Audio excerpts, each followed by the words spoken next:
मल्होत्रा को नहीं पता था, मगर अहान देव मल्होत्रा के बारे में कई बार शनाया के मुंह से सुन चुका था कि मल्होत्रा उसका पुराना क्लाइंट है और उसका एक नाइट क्लब भी है।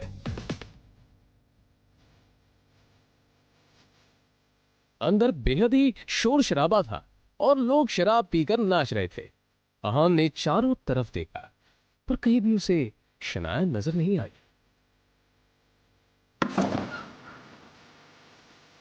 यहाँ हमारी हिम्मत कैसे यहाँ आने की?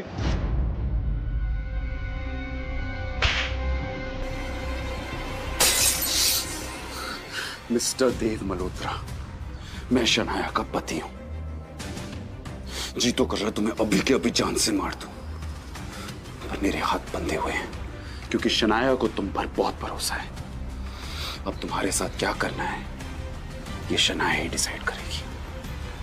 आउट।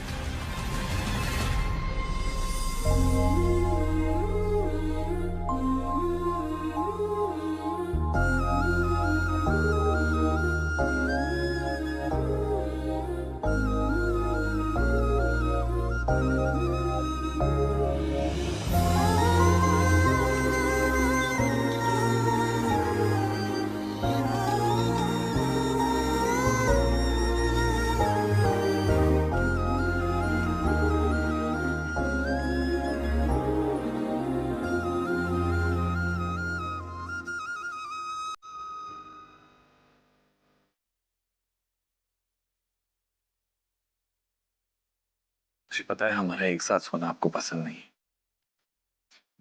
आज रात आपको इसी कमरे में सोना पड़ेगा। आप ऐसी हालत में नहीं हो जो मैं आपको अकेला छोड़ दूं।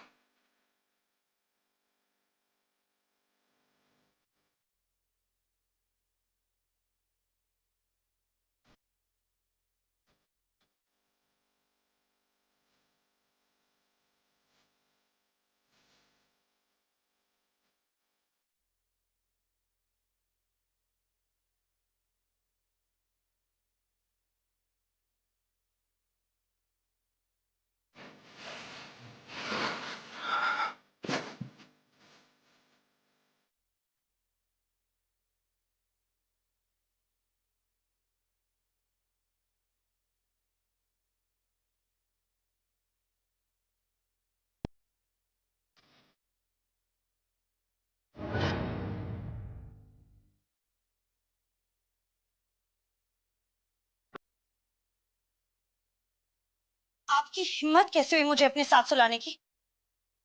कैसे आई मैं यहाँ? कैसे आई हूँ मैं यहाँ? नहीं, एक सेकंड। आपको पता है ना कि मेरा कमरा अलग है, फिर भी आपने अपने बिस्तर पर अपने साथ मुझे सुलाने की हिम्मत की कैसे? नहीं, क्यों किया आपने ऐसा? क्यों? शनाया, तुम कल रात को नशे में थी। तो मल्होत्रा से बचाकर मैं आपको पाला आया, और आपको इस हालत में देखकर आपको अकेला छोड़ना मैंने सही नहीं समझा, बस इसलिए।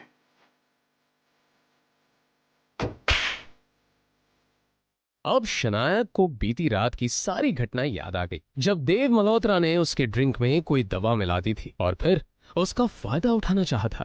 मुझे याद आ गया कि मेरे साथ कल क्या हुआ था।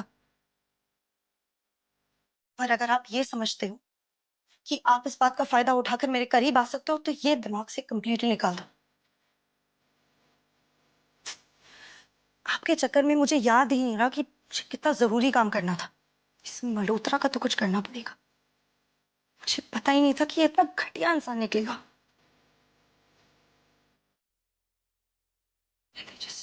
कहते हुए शनाया ने अपना लैपटॉप खोला और ईमेल चेक करने लगी, तभी उसे सामने जो दिखा उससे शनाया एकदम से शॉक्ड हो गई। वो हैरानी से ईमेल पढ़ते हुए बोली, ये कैसे हो सकता है? इस ऑफिसर ने मेरे ड्रीम प्रोजेक्ट को अप्रूव करने से मना कर दिया। तभी अचानक ही शनाया का मोबाइल बजने लगा। उसने स्क्रीन पर देखा तो उसके दादाजी आनंद गिल का कॉल था। गिल कंस्ट्रक्शन कंपनी के बिजनेस से जुड़े सारे अहम फैसले वही लेते थे। शनाया फोन की तरफ ऐसे देखने लगी जैसे अगर उसे उठा लिया तो कयामत ही आ जाएगी। उसे पता था कि बिजनेस से जुड़े फैसले लेने में उसके दादाजी बेहद सख्त हैं।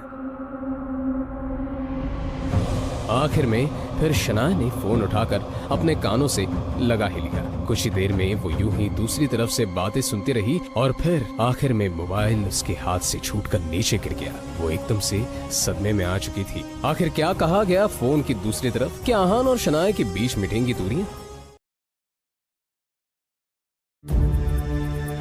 हमारी कंपनी के सबसे बड़े प्रोजेक्ट को तुमसे वापस लिया जा रहा है और साथ ही अब तुम इस फैमिली बिजनेस से अलग रहोगे। तुम्हारा अब गिल कंस्ट्रक्शन से कोई वास्ता नहीं होगा। I hope that is clear.